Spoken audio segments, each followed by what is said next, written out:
So here we have this week's sneaker news, and there's quite a few sneakers to take a look at, and so I'll get started. The first one up is the Salehe Bembury, I think it's a Complex Con exclusive Crocs Pollex, and this will be for, like I said, Complex Con, and it's coming out on the 16th or 17th of November.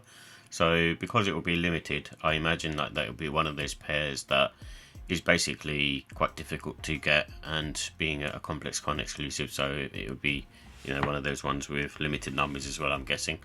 But I think the idea behind this is this glow in the dark. It looks like it's got sort of a mint colour to it. So the Pollex clogs are a nice shoe, I guess, or footwear or clog, slide, whatever you want to call it, and quite sort of similar to, I suppose, the Yeezy Foam Runner, but personally I find the Yeezy Foam Runner more comfortable. And also on the 21st of November, we've got better looks at the Kids of Immigrants Nike Air Max Sunder SP pack. This is a special project, and it's obviously a collaboration with Kids of Immigrants, and the inspiration behind this particular sneaker is to do with the international calling cards, hence the immigrants in the title. So it's one of those ones where I think taking a different take on the Air Max Sunder.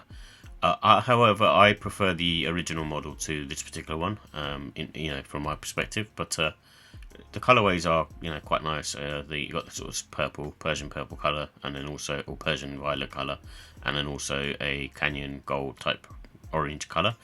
So I'm not mad at them, but I'm not sure if I'd be, I suppose, in the market for them. I still prefer the original Sunders, and I think on my list is, if I can pick them up on sale, is to get the highlighter pack, because I have the orange version and I won't mind having the Volt and the pink and black colorway. And also on the 22nd of November, we've got the Makeway Nike Party 6000, they're calling it, and this is the P6000, so it's the Pegasus model that's quite sort of popular with the Y2K trend. I did review a sort of standard pair of these, and I actually think they're nice for the price range, and probably one of the most comfortable sneakers within that price range. So when you compare it to, say, the Asics Gel 1130 and the New Balance 740 or the 530, I think these ones are really nice, and feel quite similar to a Vero, but not quite as comfortable as a Vero. But if you're looking for a budget pair of Y2K sneakers, then you can't go wrong with a pair of these, and this particular colorway does look very nice as well, in my opinion. And also sometime in November, we've got the Lil Yachty Nike Air Force One Low Concrete Boys, and this one, for me, it's just a standard Air Force One. To be honest, I can't really see much, that's too different. So I feel these aren't very special in my opinion. I think they're okay, but again, not something that I would be looking to grab. But I assume that they'll be quite limited in numbers. And then also in November, we've got the Danielle Guizio Puma Speedcat. And this is usually, these typically come in suede as far as I know. And this one seems to be more of a leather, maybe premium leather that they've used. And the price is slightly more than a GR version.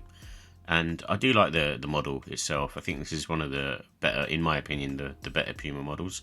And so with this one, I think, I don't really, wouldn't really get the black and white colorway, because it looks a bit too much like a soccer boot, in my opinion. And also in holiday 2024, we have the Cortez Nike Air Huarache Flat Pewter, and I know it's coming in two other colorways, which one is a beige kind of colorway and one's a black colorway.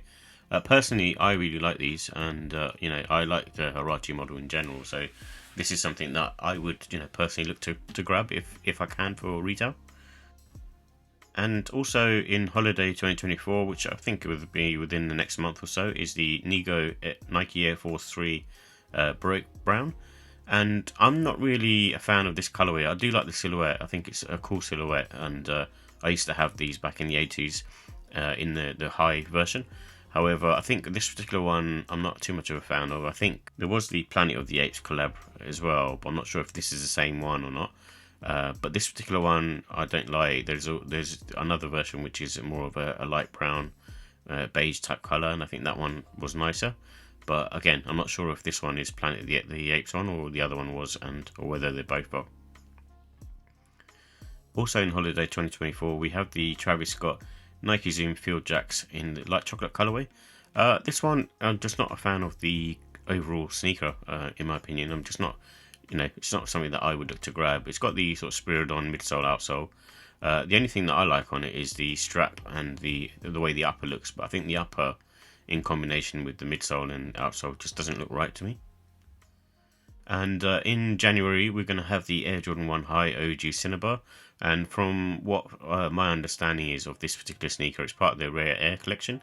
So maybe on the other heel collar, it might have the Nike Air Wings logo instead of the Air Jordan Wings logo. But I'm not 100% certain on that. But the colorway looks nice, and overall it's a nice sneaker. But I think there's other sneakers that are coming out that, especially Jordan 1s, that I would look to grab versus this one. But what I will say with this particular one, the materials look really nice on this, in terms of the leather quality on the sort of medial and lateral side of the sneaker. So maybe, in terms of the premiumness, I think it might be up there.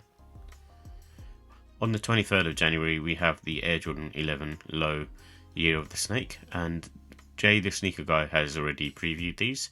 And it comes in a sort of iridescent, pearlescent type colorway on the, where the patent leather usually is, and it's using more of a sort of textile material.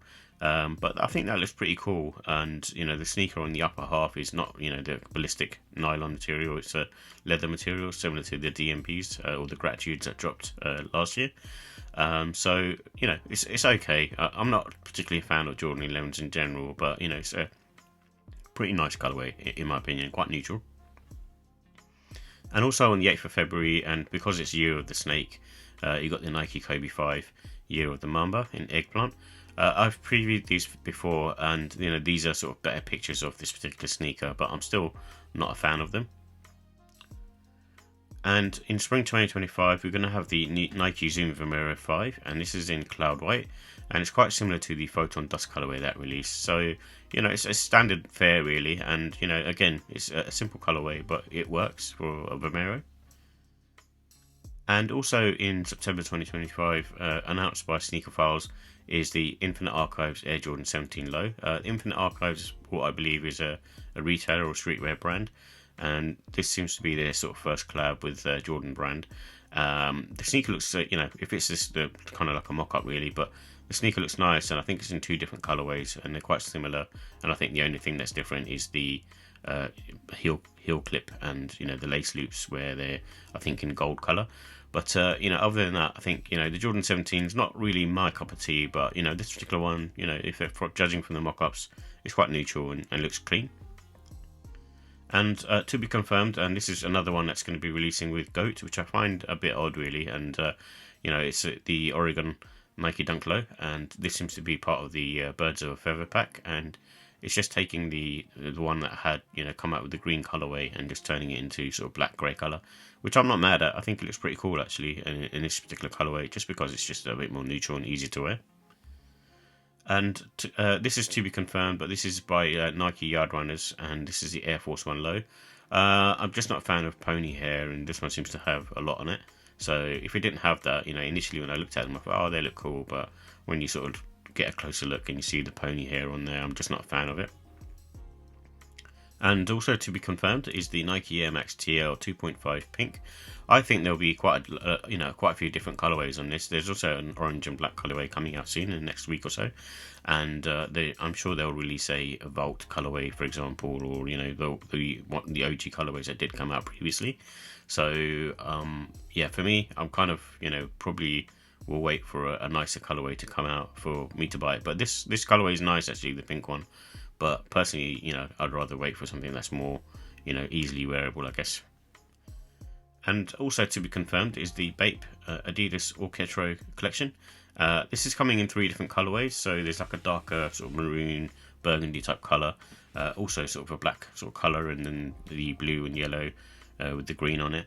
And the Orketro is quite a nice model. It's quite similar to the Asics GT2160 in terms of its comfort.